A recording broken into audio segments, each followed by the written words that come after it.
Hey guys, welcome back to the letter. Last time we knocked ourselves out and saw some very scary feet. Yeah. A buzz breaks the silence. I start to ruse, pulled into consciousness against my own will. I've never felt this tired before. I just want to sleep, but the insistent buzzing, poking, and prodding isn't letting me. My old mattress may not be the comfiest of places, but that doesn't make me any more eager to wake up. Isabella. 5 more minutes, Becca. I swat away what is nudging persistently at my side. Come on. Can't I get a few extra minutes of sleep today? I promise I'll work hard once I'm up. A hand lightly taps my cheek and something cold is being pressed at the back of my head. The icy sensation slowly spreads throughout the area, giving me an uncomfortable feeling. Is she alright? Isabella? Isabella? Gosh, can you hear me? Isabella? The fog immediately lifts from my mind the moment I recognize the voice and my eyes snap open. There, looking down at me, is Rose. Another woman loiters beside her, but my attention is too focused on my co-agent to even ask why there's someone else with her. Rose's posture just screams worry, although she's keeping a straight face, or trying at least. I can't help but feel bad for making her fret. A wave of dizziness washes over me as soon as I try to get up, forcing me to lie back down again. Luckily, the feeling subsides after a few seconds, until only a mild throbbing somewhere at the back of my head remains. With a little assistance from Rose, I push myself upright. She hands me an ice pack and gestures for me to press it where I suspect a small bump has already formed, if the light ache in the area indicates anything. All right, Isabella, where are we? The Ermengarde mansion. Why? Ow, my head. And the date today? October 21st? Rose. Last one. Can you count to 15 in reverse order? 15, 14, 13, 12. No, that's wrong. Why are we doing this? She's just checking if your injury is in any way serious. This time, I curiously regard the woman standing beside Rose. It's impossible to overlook her. What with the way she towers over us. And here I thought Rose is already tall. Who is she anyway? One of the remaining cleaning crews? But with how primly dressed she is, I don't think anyone would want to clean in a suit. An expensive suit at that. The gloves alone must have already cost a fortune. Her eyes slowly shift between me and Rose, considering us with an almost unreadable expression, before finally fixing a sharp gaze on me. I can't help but fold my arms protectively over myself as she does so. She may be far from a cleaning crew, but she certainly looks like our supervisor during evaluation. Just do it, please.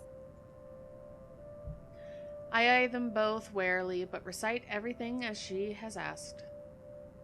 Rose releases a breath of relief once I'm done. You scared me for a moment there. I was about to call for an ambulance. Are you all right?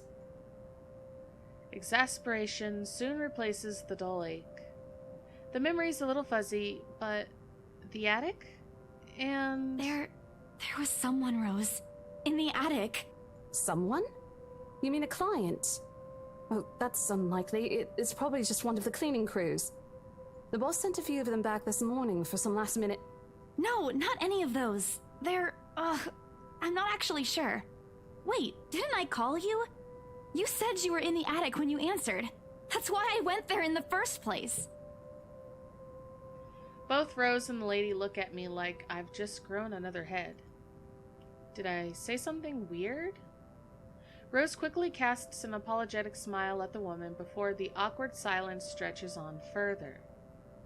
It's her saleswoman smile, the same one she taught me back when I was still her trainee. I should show this to troublesome clients or just... Wait. Yeah. I should show this to troublesome clients or just to avoid trouble in general, she advised. It's also the same one she gives me when I've done something particularly absurd that may cause us to lose a potential sale. Her eyes are serious when she turns back at me. She takes both of my shoulders, gently squeezes it, and with as much patience she can muster. As much as I'd love to have gotten at least a heads up of your arrival, I didn't really get a call from you. You know, signal here is absolutely horrendous. I was in the garden earlier and couldn't even make a single call. Isabella, I'm going to ask again. Are you really all right? What happened? I don't know. It's all a bit blurry. I remember I was looking for you, but you weren't in the attic. And there's... whoever it is. Then I must have tripped on a rug or something on the way down. Oh no. Do you think someone came in while you were out?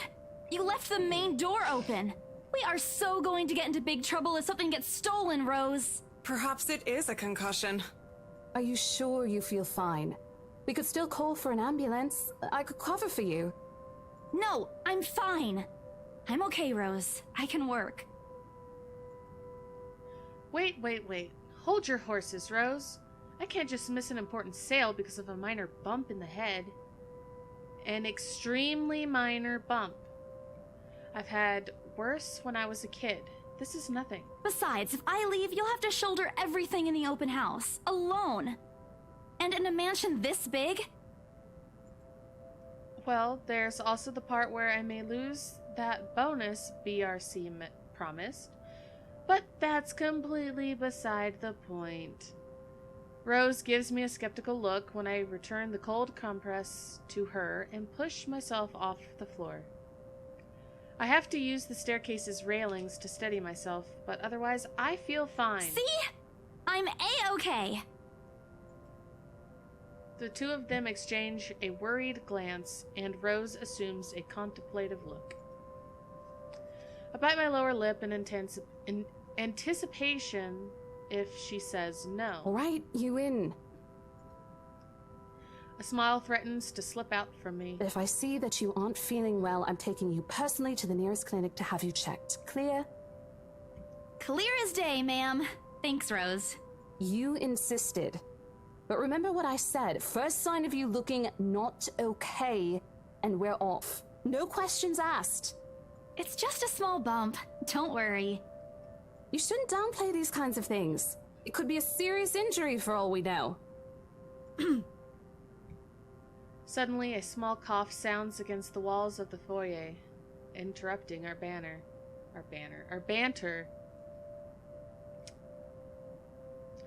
The woman is looking expectantly at the two of us, her stare making me shrink back a little on myself.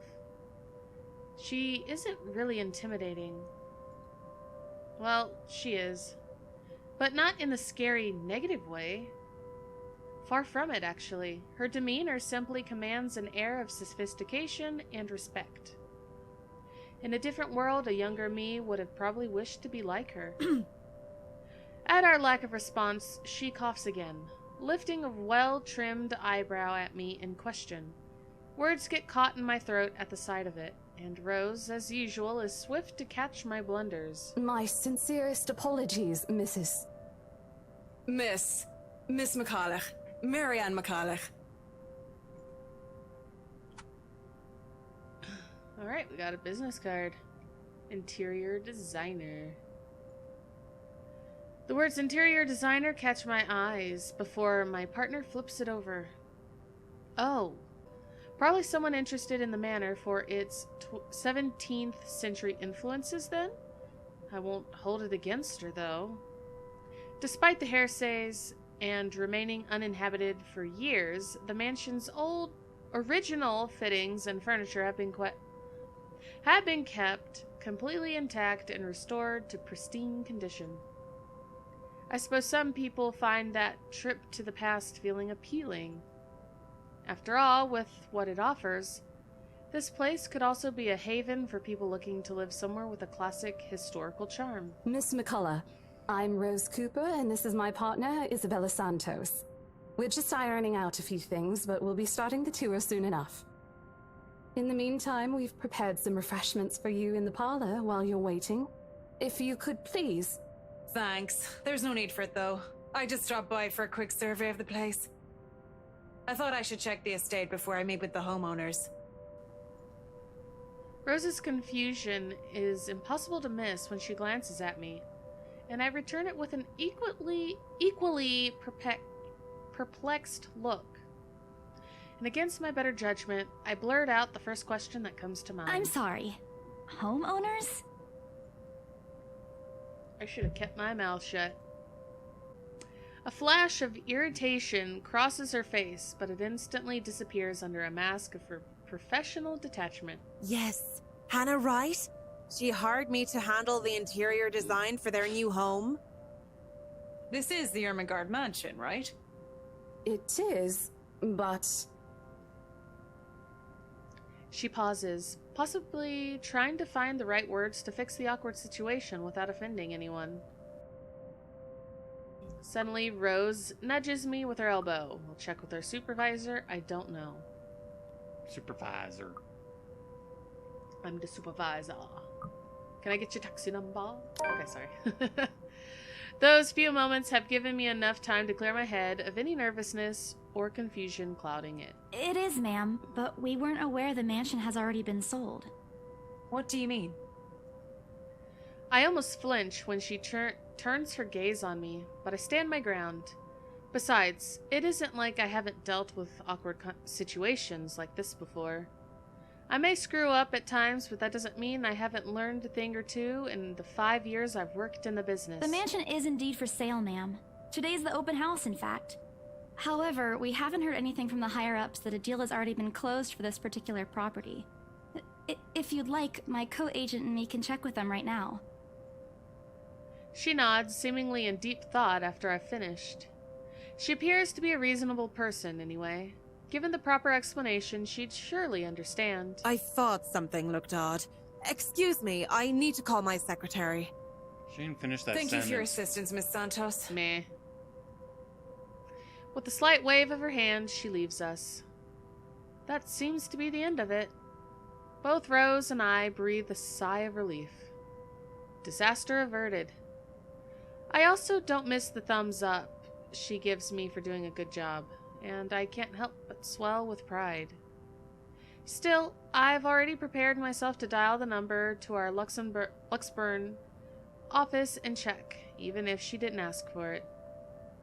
I will be frustrated if, for some reason, something has already been decided without my or Rose's knowledge.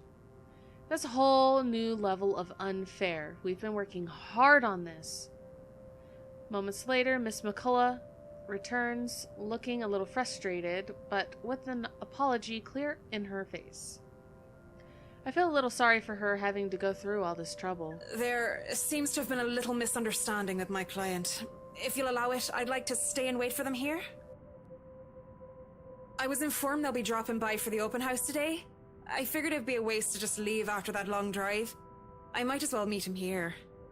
Certainly. You could stay at the parlor in the meantime, ma'am. I'm sure it won't be long before our guests arrive. And, Isabella, I left a few documents in my car. You know where I keep those. Can you please get it for me? Rose takes a glance at her wristwatch before tossing me a set of keys. And hurry! We've still got a few minutes to double-check those papers. Okay, got it. The two of them disappear behind the parlor's door.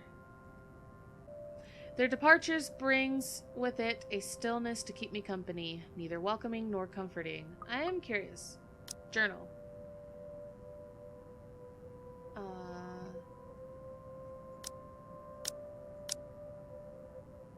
We are, What's the new? Oh. I don't know if we want to read that, but if anyone wants to just go through it, it's basically what we've been doing. Okay. And we got our profiles if you want to go through them. 5'2". Hey, that's my height. 26 years old. That's almost my age. Estate agent. She is Filipino. She is Catholic. She is a fine arts undergraduate. She likes cinnamon rolls, dogs, food, police, procedural dramas, and teleseries, comedies, and karaoke. She is the third child among 7, daughter of a laundry woman and a jeepney driver. She went to a public school and was an average student, but took to art easily. Eventually, she pursued a degree in fine arts, as encouraged by her father. However, when the man was diagnosed with a terminal illness, she had to stop studying to make money. It was Isabella's aunt who helped her get work overseas in order to earn more money than any local job could get her. Rose Cooper became her mentor as soon as she started as an agent at BRC. It's been 5 years since she met her neighbor, Rebecca. She met Ashton during an unfortunate incident involving her first sale at Devlin Court, and later Zachary through him. So, with each person we become, I guess, we will go through their profiles. Alone like this, it's impossible not to think of what really happened. I wish the memory isn't as elusive as it normally is. Then again, Rose already said she didn't receive any call from me. Was it just paranoia? A temporary lapse after having heard all those tales about this place? Probably. I want to think of it as such. Better to think of it as such so I can work in peace. Except a small part of my mind begs to differ, and if I am going to be completely honest with myself, I want nothing more than to leave this place as soon as possible. I don't know what's in this house, and I don't want to know. The keys Rose have just handed me dig into my palm, its jagged edges creating shallow ridges on my skin from how hard I'm clutching it. It's a reminder of what I still need to do and why I've taken this job in the first place. Hugging my blazer close to my body, I exit the house to get what Rose has asked of me. Just a few more hours, Isabella. Sell the house, get the money. Ew. That was fun. A flock of people have already gathered in the mansion's front yard by the time we've officially opened the doors. I'm not sure whether I should feel baffled or underdressed, standing in their presence. Men and women of wealth and status, all dressed to the nines in fancy suits and lovely dresses of varying colors, compose the medium-sized crowd. Their necks, arms, and fingers are adorned with silver and gold and glinting in the afternoon sun. Some even have ridiculously fancy feathered hats on their heads. I really hope there aren't any magpies living nearby like in the stories. Those birds will have a field day in this.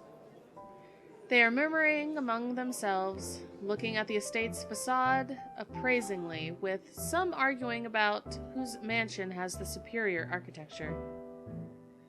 But most of it stops as Rose calls for their attention.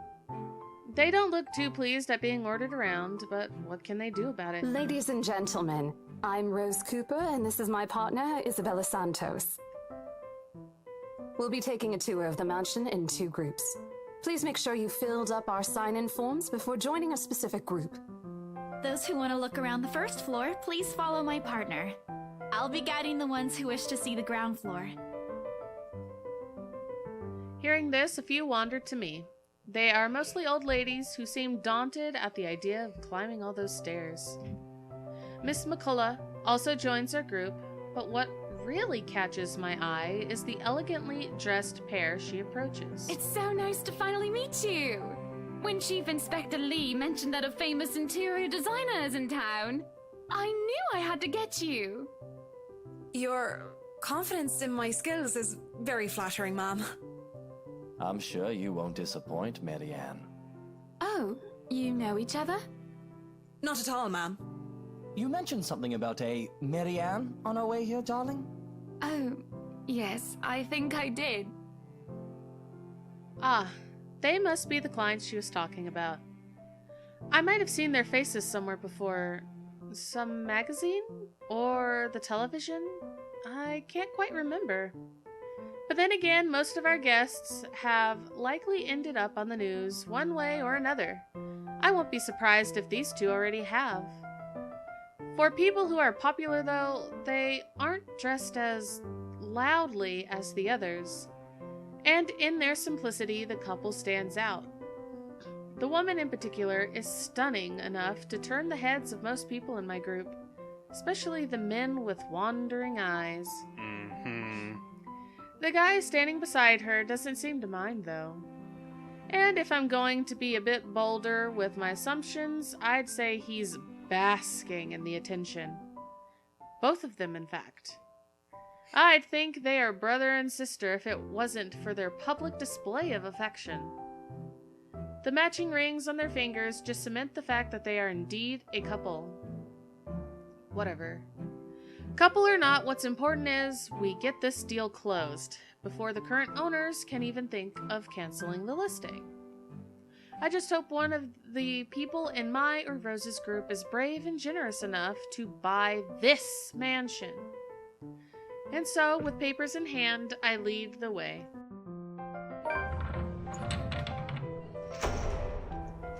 When they aren't whispering among themselves or going ooh and ah over one thing or another, they ask questions.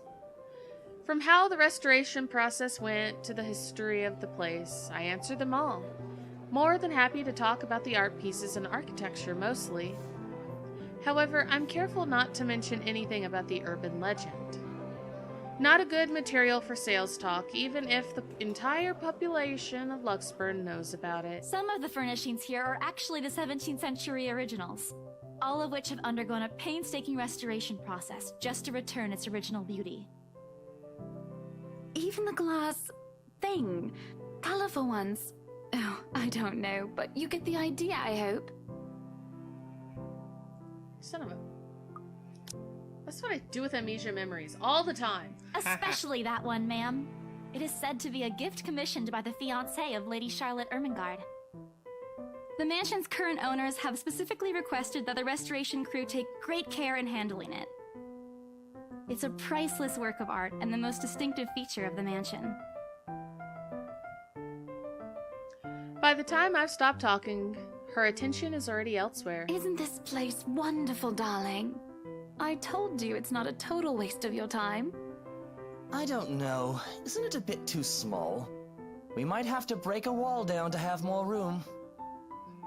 Well, I think it is just right. Don't you think so, Marianne? It is splendid, Mom. But isn't it a little too early to make plans when no deal has been signed yet? Never mind that. It isn't going to be a problem. We've got a wonderful legal team to handle everything. Start taking notes, though. I think I've got a few things I want changed before we move in. The rest of their conversation gets lost in the chatter of our companions. I don't want to make any assumptions yet, but their sheer interest is enough to give me some semblance of hope. Oh, please, please, please let these guys be the one. Eventually, our group reaches the kitchen. Ta-da! The kitchen.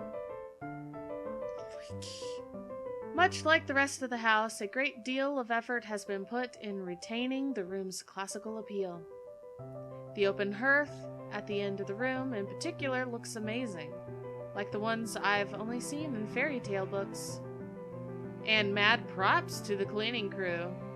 Seriously, after overhearing hundreds of their complaints about the soot and tar staining the bricks, and how much of a pain in the arse cleaning this will be, they still managed to pull this off.